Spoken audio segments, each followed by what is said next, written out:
Primary টেটের জন্য আজকের একটা অতি গুরুত্বপূর্ণ ক্লাস, যে ক্লাসটা হচ্ছে আপনারা দেখতে পাচ্ছেন প্যাডাগজি। তো প্যাডাগজি থেকে একটা অতি গুরুত্বপূর্ণ ক্লাস আমরা কন্ডাক্ট করছি। প্রতিদিন আমাদের ক্লাস চলে, আপনারা আমাদের প্লে লিস্টে গিয়ে দেখতে পারেন যে আপার প্রাইমারি ক্লাস প্রতিদিন হচ্ছে। তো আজকে আমরা প্যাডাগজির অতি গুরুত্বপূর্ণ 30টা প্রশ্ন আলোচনা করব। এখানে ইংলিশ এবং বেঙ্গলি এই দুটো ল্যাঙ্গুয়েজে প্রশ্ন আছে। আপনারা এখানে সিরিপিতেও আপনাদের প্রশ্নগুলো অনেক কাজে আসবে, ল্যাঙ্গুয়েজ ইংলিশেও আপনাদের এই প্রশ্নগুলো কাজে আসবে এবং বাংলাতেও আপনাদের এই প্রশ্নগুলো কাজে আসবে। সুতরাং অতি গুরুত্বপূর্ণ ক্লাস হতে চলেছে, শেষ পর্যন্ত অবশ্যই দেখতে থাকুন।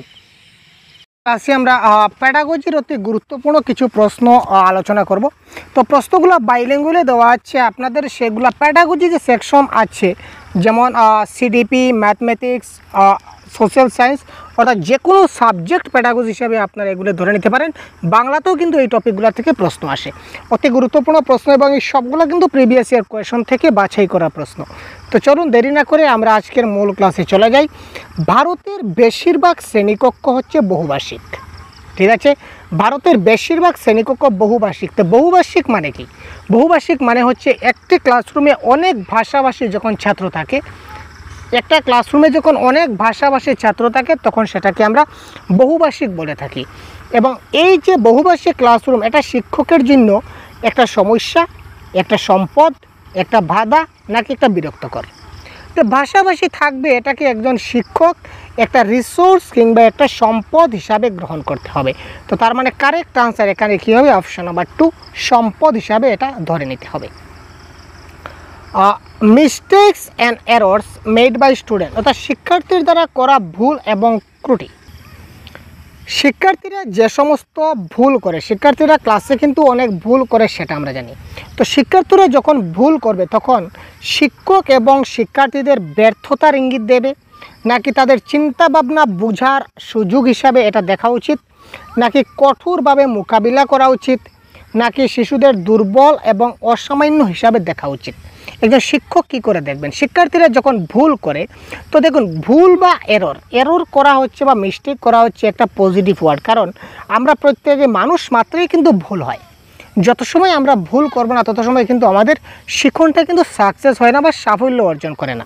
আমাদের যখনই ভুল হবে মানে তার পরবর্তীতে আমার শুদ্ধ হতে চলেছে, ঠিক আছে না?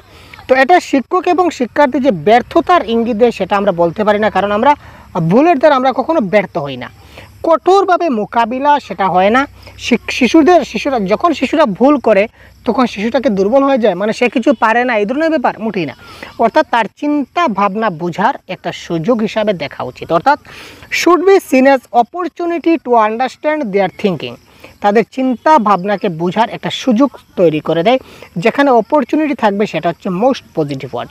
আমি পজিটিভ ওয়ার্ডগুলো দেখানোর জন্য বিশেষ করে এখানে আমি এই যে ইংলিশ শব্দটা আমি এখানে অ্যাড করেছি। শিশুদের জ্ঞানের সক্রিয় নির্মাতা এবং ছোট্ট বিজ্ঞানী হিসাবে দেখেন যারা বিশ্বের নিজস্ব তত্ত্বগুলি তৈরি করে। এখানে কোন সাইকোলজিস্ট যিনি বলেছিলেন যে শিশুরা হচ্ছে জ্ঞানের সক্রিয় নির্মাতা, অর্থাৎ নিজে নিজে কী করে সে জ্ঞানের বিল্ড আপ করে। Active builders of student, children as a active builders of knowledge, এই কথাটা কে বলেছিলেন? এবং children is a little scientist, এই কথাটা কে বলেছিলেন? এটা আপনারা মনে রাখবেন, এটা বলেছিলেন পিয়াগেট। পিয়াগেট বলেছিলেন যে children is a little scientist, শিক্ষার্থীরা হচ্ছে ছোটো ছোটো বাচ্চারা হচ্ছে এক একটা নিজেরা ছোটো ছোটো বিজ্ঞানী, তারা নিজে নিজে আবিষ্কার করতে পারে, তারা শিখতে পারে। এই কথাটা বলেছিলেন কি? জিন পিয়াগেট। শিশু কেন্দ্রিক মনোবিজ্ঞান মানে কি? চাইল্ড সেন্টার্ড প্যাডাগজি মিন্স, এই টপিক থেকে কিন্তু প্রশ্ন আসে। প্রত্যেকটা টপিকে আপনারা প্রশ্ন পাবেন, প্রত্যেকটা সাবজেক্টে এই টপিক থেকে প্রশ্ন পাবেন। শিশু কেন্দ্রিক মনোবিজ্ঞান মানে কি? বাচ্চাদের শিক্ষককে অনুসরণ এবং অনুকরণ করতে বলা, ফলো করতে বলা বা নকল করতে বলা, এটা কোনো কথা না। শিশুদের কণ্ঠস্বর এবং তাদের সক্রিয় অংশগ্রহণকে প্রাধান্য দেওয়া। সবচেয়ে বড়িয়া আনসার হবে সক্রিয় অংশগ্রহণ, অর্থাৎ অ্যাক্টিভ পার্টিসিপেশন, শিশুরা যাতে অ্যাক্টিভ পার্টিসিপেশন করে। আরও বাকি অপশনগুলো দেখি। সম্পূর্ণ স্বাধীন হতে দিন, না ভাই সম্পূর্ণ স্বাধীন হতে দেওয়া যায় না, কিছুটা কন্ট্রোলের মধ্যে রাখতে হয়, না হলে কিন্তু হবে না। নৈতিক শিক্ষা প্রদান, এখানে শুধু নৈতিক শিক্ষা দিলে হবে না, সব কিছু ওভারঅল ডেভেলপমেন্ট দেখতে হবে। তো কারেক্ট আনসার হচ্ছে অপশন নাম্বার 2, শিশুদের কণ্ঠস্বর এবং তাদের সক্রিয় অংশগ্রহণকে প্রাধান্য দেওয়া, অ্যাক্টিভ পার্টিসিপেশন। অ্যাক্টিভ পার্টিসিপেশন যেখানে থাকবে এটা হচ্ছে পজিটিভ ওয়ার্ড এবং এটা হচ্ছে আমাদের কি কারেক্ট আনসার। তারপর দেখি আমরা কোয়েশ্চেন নাম্বার 5-এ কী দেওয়া আছে। A teacher can help the children to process a complex situation by, যখন একজন শিক্ষক শিশুদের দ্বারা একটা জটিল পরিস্থিতি প্রক্রিয়া করতে সাহায্য করতে পারেন, অর্থাৎ শিশুরা যখন একটা জটিল সমস্যায় পড়ে তখন একজন শিক্ষক কী করে এই জটিল প্রক্রিয়াতে শিশুকে সাহায্য করতে পারেন। কোনো সাহায্য না দেওয়া, যাতে শিশুরা নিজেরাই সমস্যা সমাধান করতে পারে। আরে ভাই, একটা শিশু যদি একটা বিরাট সমস্যায় পড়ে তো একজন শিক্ষকের উচিত যে তাকে এই সমস্যা থেকে মুক্তি দেওয়া। তো সুতরাং এটা কারেক্ট আনসার নয়। এটির উপর একটা বক্তৃতা দেওয়া, মানে লেকচার মেথড, যখন ওই লেকচার মেথড হবে সঙ্গে সঙ্গে এটা এলিমিনেশন হবে। ঠিক আছে। ছাত্রটিকে কাজটিকে ছোটো ছোটো অংশে ভাগ করা এবং নির্দেশাবলী দেওয়া, রাইট। যখন একটা বড় কাজ ছাত্ররা পারছে না তখন এই কাজটাকে আমরা কী করব, ছোটো ছোটো অংশে ভাগ করে দেব। যে এত বড় তোমরা 100, যেমন ধরুন আজকে আমি ছাত্রদের দিলাম যে তোমরা 2 পেজ লিখে আনো, ছাত্রদের কাছে একটা অনেক ভারী হয়ে গেল যে 2 পেজ তারা পারছে না, এটা তারপরে অনেক কষ্টের। তখন আমি কী করলাম, এটাকে ভেঙে দিলাম ছোটো ছোটো, যে আজকে তুমি কী করো, হাফ পেজ লিখে আনো, কালকে আরও হাফ পেজ লিখো, তারপর আরও হাফ পেজ, তারপর আরও হাফ পেজ। অর্থাৎ আমি এই একটি কাজকে আমি 4টা ভাগে ভাগ করে দিলাম, তাতে ছাত্রদের বোঝা কমে গেল, তারাও মোটিভেট হয়ে গেল যে স্যার আমাদের কাজ কমিয়ে দিয়েছেন। তখন ক্লাসটা হয়ে গেল, ছাত্ররাও শিখে গেল, বুঝে গেল, বাস বাড়িয়া। তো তারপর দেখি প্রতিযোগিতাকে উৎসাহিত করা এবং সেই উচ্চ পুরস্কার প্রদান করা।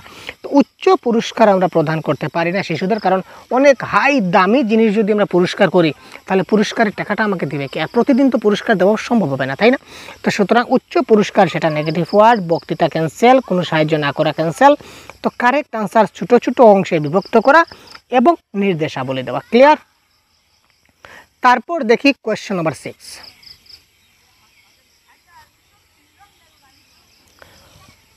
শিক্ষার্থীদের একইভাবে জ্ঞান উৎপাদন করার প্রত্যাশা যেমন একটি প্রাপ্ত হয়, অর্থাৎ শিক্ষার্থীদের যে জ্ঞান আছে জ্ঞানটাকে যদি আমরা পুনরায় যদি রিকনস্ট্রাক্ট করতে চাই বা সেই যে নলেজ আছে এই নলেজটাকে যদি আমরা রিপ্রডিউস করতে চাই তখন তাদের ক্ষেত্রে আমরা কি পাই, তাদের ক্ষেত্রে তার থেকে আমি ছাত্রদের কাছে তখন আমি কি পাই। এটি একটি কার্যকর মূল্যায়নের কৌশল। সমস্যাযুক্ত কারণ ব্যক্তিরা অভিজ্ঞতা ব্যাখ্যা করে এবং জ্ঞানটি প্রাপ্ত হওয়ার সাথে সাথে পুনরুৎপাদন করে না। কোয়েশ্চেন নাম্বার 2, এটি ভালো যেহেতু আমরা আমাদের মস্তিষ্কের মতো করে সব কিছু রেকর্ড করি, ভালো যেহেতু শিক্ষকের পক্ষে মূল্যায়ন করা সহজ। তো একবার যদি একটা জ্ঞান একটা টপিক যদি একজনের মাথায় ঢুকে যায় তো তার পরবর্তীতে ওই টপিকটাকে চেঞ্জ করা কিন্তু কিছুটা কষ্ট হয়ে যায়। তার মানে option number 2 is the right answer. এটা হচ্ছে একটা সমস্যাযুক্ত, কারণ ব্যক্তিদের যে অভিজ্ঞতা তার মধ্যে চলে আসছে ব্যাখ্যা করে যেটা বুঝিয়ে দিয়েছি তারপর সেটাকে আবার যে পুনরায় উৎপাদন করা সেটা সম্ভব হয় না। তো তারপর পরবর্তী প্রশ্ন দেখি। যখন শিক্ষার্থীদের গ্রুপে কোনো সমস্যা নিয়ে আলোচনা করার সুযোগ দেওয়া হয় তখন তাদের শেখার যেটা বক্ররেখা সেটা কি হয়। একটা শিশুদের একটা সমস্যা হয়ে গেল, তো এই সমস্যা নিয়ে আমি বললাম যে তোমরা সবাই মিলে একটা গ্রুপ ডিসকাশন করো। এখানে ধরে নিন 5-6 জন ছাত্র রয়েছে, সবাইকে নিয়ে একটা গ্রুপ বানালাম, এই 6 জনকে নিয়ে। তো তোমরা এই 6 জন মিলে একটা গ্রুপের নাম হচ্ছে এ গ্রুপ। তো তোমরা এই গ্রুপে এই সমস্যাটা সমাধান করো। তো এই যখন তারা এই গ্রুপে যখন তাকে আমি সুযোগ সুবিধা দেব তখন তাদের যে শেখার যেটা প্রক্রিয়া এই প্রক্রিয়াটা কোন কার্ভে হবে। কোয়েশ্চেন নাম্বার 7, এটা আগে থেকে আরও ভালো হয়ে যাবে, সেটার যেটা রেখাটা আরও ভালো হয়ে যাবে। যেমন বক্ররেখা বলতে আমরা কি বুঝি, শিক্ষার্থীরা যেমন এখানে যদি আমরা একটা গ্রাফের মাধ্যমে বুঝাই যে প্রথমে তারা 5 স্টার বুঝছে, তারপর 4 স্টার, তারপর 3 স্টার, তারপর 1, তারপর 2 আর 2 পরে 1, মানে এই ধরনের যদি গ্রাফ আঁকি, মনে করুন প্রথমে শিশুরা 2 বুঝছে, 2 নম্বর পয়েন্ট পর্যন্ত বুঝেছে, আর তারপর শিশুরা 3 বুঝছে, তারপর আবার 2 বুঝছে। যদি গ্রুপে বলি তাহলে কিন্তু সেটা উপর দিকে চলে যাবে, গ্রাফটা উপর দিকে চলে যাবে, মানে তার বুঝার যেটা কোয়ালিটি সেটা বেরিয়ে যাবে, তার মানে সেটা আরও ভালো হয়ে যাবে। কোয়েশ্চন নাম্বার 4 এটা হবে কারেক্ট আনসার। উন্নয়নের গতি এক ব্যক্তি থেকে অন্য ব্যক্তির মধ্যে পরিবর্তিত হয়, তবে সেটি ফলো প্যাটার্ন, কিসের প্যাটার্ন, তবে সেটি কী ধরনের প্যাটার্ন ফলো করে? উন্নয়নের গতি অর্থাৎ ডেভেলপমেন্টের যেটা প্রসেস প্যাটার্ন যেটা, সেটা এক ব্যক্তি থেকে অন্য ব্যক্তির মধ্যে পরিবর্তিত হয়, ঠিক আছে, মানে ট্রান্সফারেবল, একটু ডিফারেন্ট হয়। তবে এটা কিসের প্যাটার্ন আমরা ধরে নিতে পারি? কোয়েশ্চেন নাম্বার 8 এটা ক্রমিক এবং সুশৃঙ্খল। ক্রমিক কেন বলা হয়েছে? দেখুন, এক ব্যক্তি থেকে অন্য ব্যক্তির পরিবর্তিত হয় তার কারণ কি? আর যেমন প্রথমে আমার বাবা, তারপর আমি, তারপর আমার ছেলে মেয়ে, এখানে জেনারেশন হচ্ছে 3টা, তো একটা ক্রমিক হিসাবে আসছে। প্রথমেই তো আমার ছেলে আসবে, তারপর আমি আমি আমার ছেলেকে জন্ম দেব না, ছেলে আমাকে জন্ম দেবে, একটা ক্রমিক হিসাবে যাবে। প্রথমে আমার বাবা থাকবেন, তারপর আমি থাকবো, তারপর তো আমার ছেলে থাকবে, এটা ক্রমিক হিসাবে থাকবে, তাই না? এবং একটা সুশৃঙ্খল হিসাবে থাকবে। সুতরাং এটা কারেক্ট অ্যান্সার হচ্ছে sequential and orderly.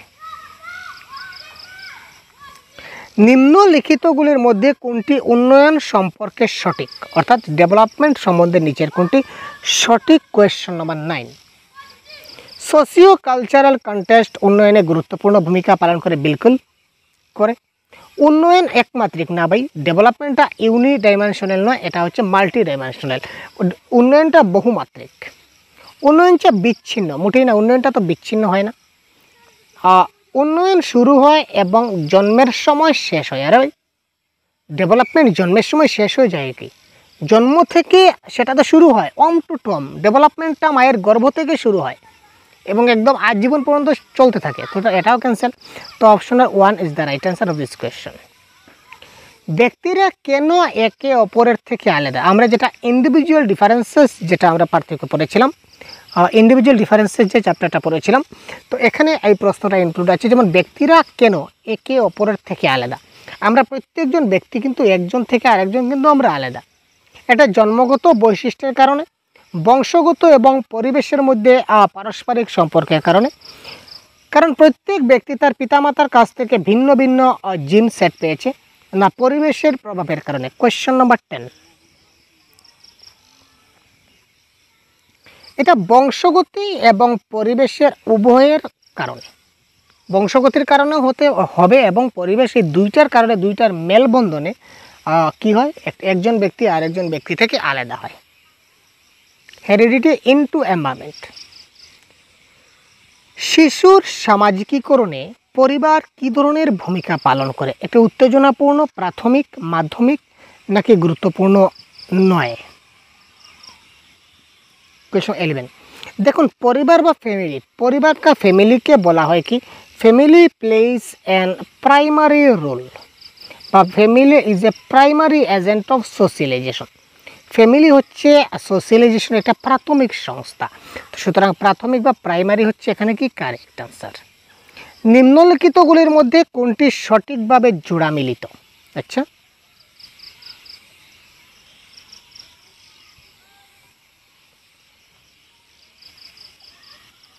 Question number 12 আচ্ছা, আনুষ্ঠানিক কার্যক্রম অনুকরণ শুরু হয় কাল্পনিক খেলা না ভাই? ফর্মাল অপারেশন স্টেজে কাল্পনিক খেলা নয়, কাল্পনিক খেলা তো আরও অনেক আগে থেকে শুরু, এটা cancel. Infancy applies logic and it's able to infer, আর শৈশব যুক্তি প্রয়োগ করে এবং অনুমান করতে সক্ষম হয়। শৈশবে একদম ছোটোবেলা যখন ইনফেন্সিতে থাকে তখন তারা কি অনুমান করতে শিখে যায়, তর্ক করতে শিখে যায়, যুক্তি দেখাতে শুরু করে যায়, মোটেই না, এটা ক্যান্সেল। ডিডাকটিভ চিন্তা তারা প্রি অপারেশন স্টেজে করতে পারে না।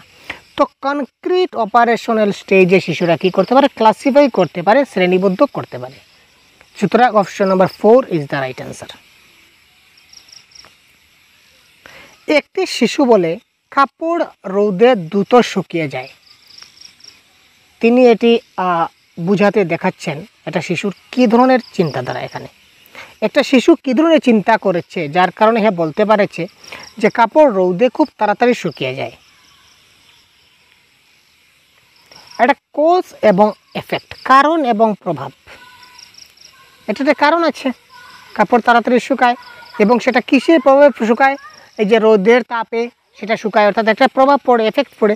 সুতরাং কারণ এবং প্রভাবের কারণে এটা হবে কারেক্ট আনসার। পিয়াজেটের মতে শিশুদের চিন্তা ভাবনা কী ধরনের?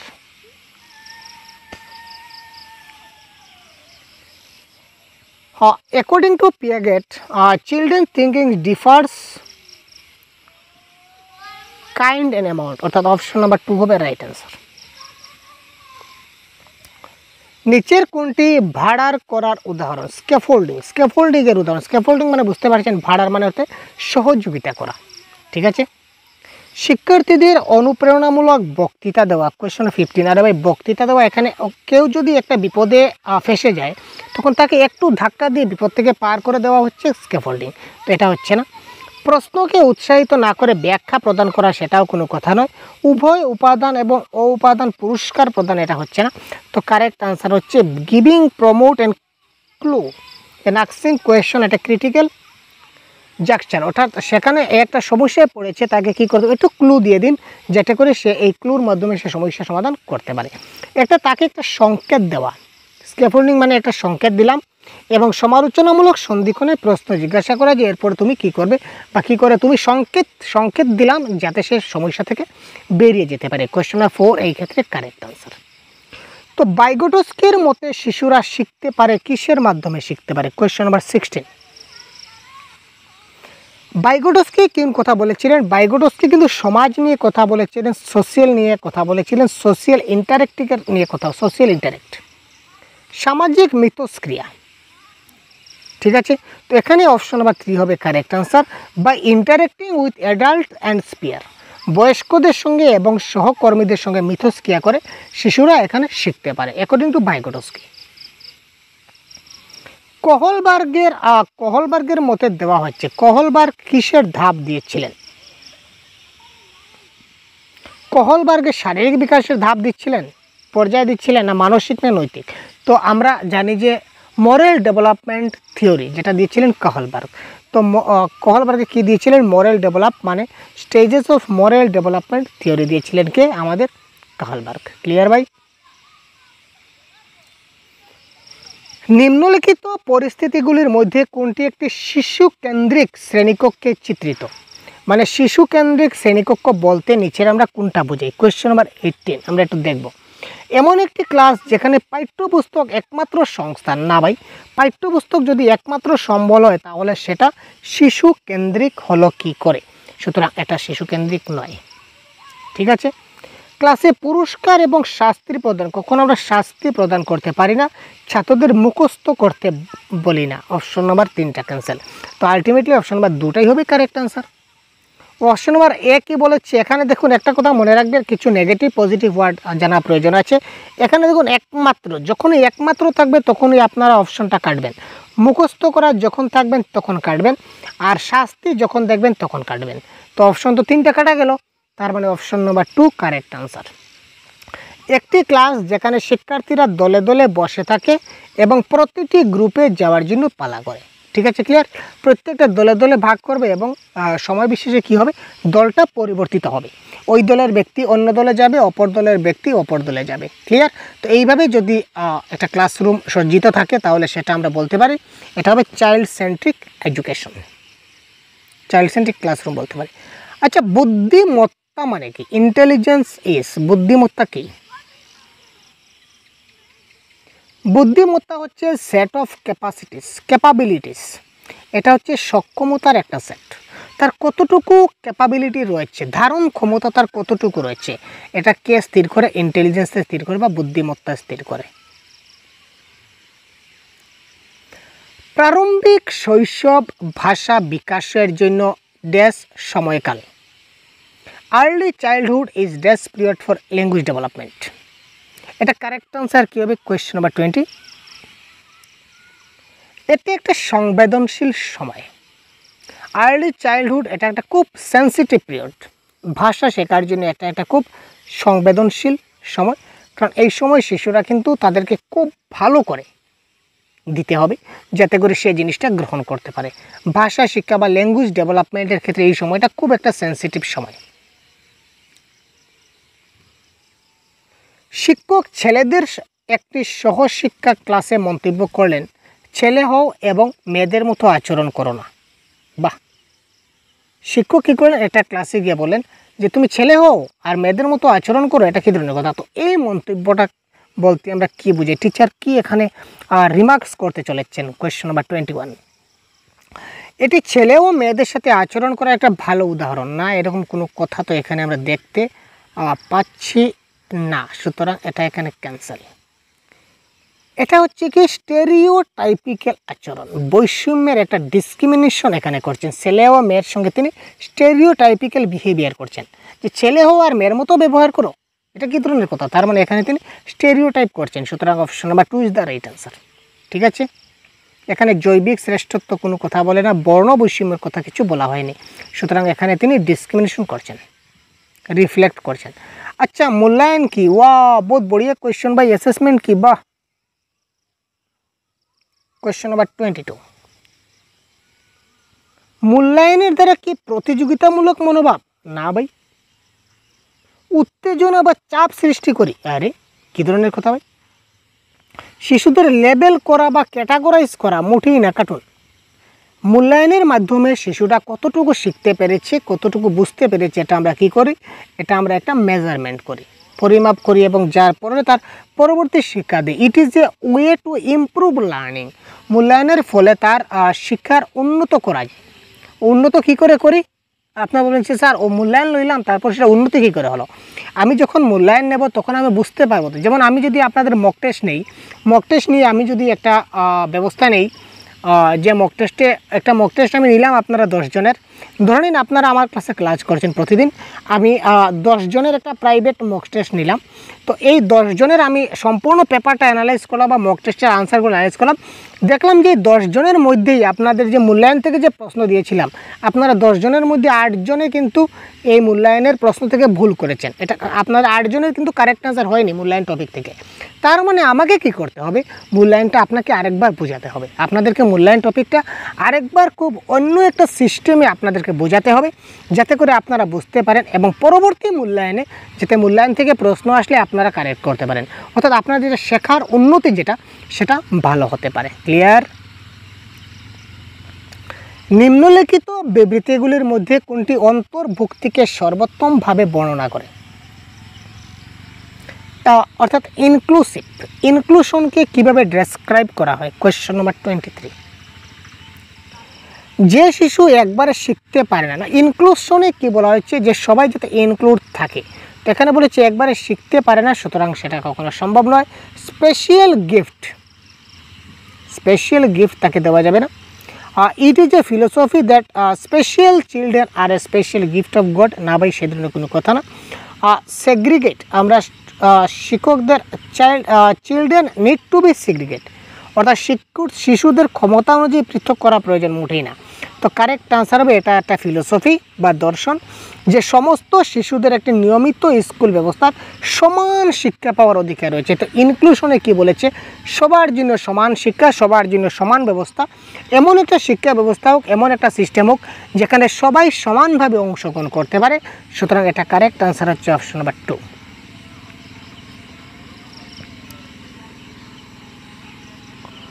সুবিধা বঞ্চিত পটভূমি থেকে শিশুদের পূরণ করার জন্য একজন শিক্ষকের উচিত কি।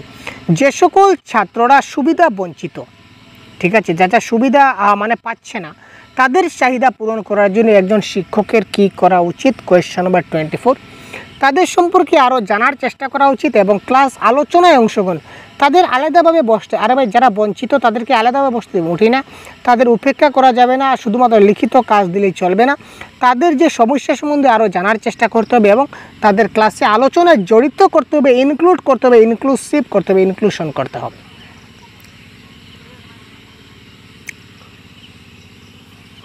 এখানে লার্নিং ডিসেবিলিটিস বলতে কোনটা, এই নিচের আচরণগুলির মধ্যে কোনটা হচ্ছে শেখার অক্ষমতা সহ একটি শিশুর শনাক্তকারী, অর্থাৎ উদাহরণ 4টার মধ্যে আমরা কোনটাকে বুঝতে পারি, এটা তার শিক্ষণ অক্ষমতা। অপমানজনক আচরণ, মোটেই না। সে কী করে খকে ঘ হিসাবে লিখেছিল এবং ছিল যেমন ছিলকে সে দেখা হিসাবে লিখলো, এবং 21কে 12 হিসাবে লিখলো, অর্থাৎ সে 21 তাকে বললাম, সে 1 আর 2 লিখে দিল 21। তাকে আমি বললাম তুমি বি লেখো, সে এইভাবে ডি লিখে দিল। আমি তাকে বললাম তুমি ওয়াজ লেখো, সে এস এ ডাব্লিউ উল্টো করে লিখে দিল। তার মানে এটাই তার শিক্ষণ অক্ষমতা, অর্থাৎ এই যে লিখলো রাইটিং, অর্থাৎ এটা হচ্ছে তার কি ডিসগ্রাফিয়া। এটাকে বলা হয় কি ডিসগ্রাফিয়া, লিখন অক্ষমতা। শিখন অক্ষমতার মধ্যে একটা পার্ট হচ্ছে লিখন অক্ষমতা, এটা হচ্ছে তার ডিসগ্রাফিয়া। ক্লিয়ার? একটি শিশু যিনি আংশিকভাবে দেখতে পারেন, যে শিশু একটু একটু দেখতে পায়, ভালোভাবে দেখতে পায় না, তার দিখনের সমস্যা আছে। তো যারা একটু একটু দেখতে পায় তাদেরকে কি করা উচিত? শিক্ষা দেওয়া উচিত নয়, যেহেতু তার কোনো কাজে আসে না। আরে ভাই, যারা অন্ধ একটু একটু চোখে দেখে ভালো করে দেখতে পায় তাদেরকে শিক্ষা দেওয়া উচিত নয়? মোটেই কী ধরনের কথা! তাদেরকে পৃথক করে রাখা উচিত? মোটেই না, কারণ ইনক্লুসিভ এডুকেশনে বলেছে সবার জন্য সমান শিক্ষা। বিশেষ বিধান করার সময় একটি নিয়মিত স্কুলে রাখা উচিত। ইয়েস, তাকে সবসময় সে যেন রেগুলার স্কুলে আয়, সবসময় প্রতিনিয়ত সবার সঙ্গে অংশগ্রহণ করতে চায়, এটা আমরা দেখতে চাই। ক্লিয়ার? তারপর শেখা, লার্নিংটা কী জিনিস? Question number 27। একজন শিক্ষার্থীর আবেগ দ্বারা প্রভাবিত হয়, শিক্ষণটা সে ইমোশন দ্বারা ইনফ্লুয়েন্স হয়। ঠিক আছে? তার আবেগ ঘন দিক দিয়ে তাকে যদি আমরা শেখাতে পারি তাহলে শিক্ষণটা তার খুব ভালো হবে। শিক্ষার্থীদের তাদের চিন্তাভাবনার ধারণাগত পরিবর্তন করতে সক্ষম করার জন্য একজন শিক্ষককে অবশ্যই কী করতে হবে? শিক্ষার্থীর যদি তাদের চিন্তা ভাবনায় ধারণাগত পরিবর্তন হয়, ধারণাগত পরিবর্তন করতে সক্ষম করার জন্য শিক্ষককে কী করতে হবে? বাচ্চাদের তাদের নিজের উপর চিন্তা করতে নিরুৎসাহ করুন। আরে ভাই, নিরুৎসাহ আমরা কখনো করি না, শিশুদেরকে উৎসাহিত করি। ঠিক আছে না? লেকচার মেথডে পড়াবেন, লেকচার মোড, বক্তৃতা মোড, এটা ক্যান্সেল করুন। ঠিক আছে? পুরস্কার প্রদান করুন, আবার এটাও ক্যান্সেল। আলোচনা করুন, ইয়েস, পজিটিভ ওয়ার্ড। ডিসকাশন করতে হবে, পজিটিভ ওয়ার্ড, ডিসকাশন। তো আর কি দেখবো? Option number 3 right answer. এই দেখুন, একদম দেখা মাত্র কারেক্ট অ্যান্সার হয়ে যাচ্ছে। প্রাথমিক বিদ্যালয়ের শ্রেণীকক্ষের প্রসঙ্গে সক্রিয় ব্যস্ততার অর্থ কী? ঠিক আছে? অ্যাক্টিভ এঙ্গেজমেন্ট, শিশুরা অ্যাক্টিভলি যেটা এঙ্গেজমেন্ট থাকে, এটার অর্থ কী?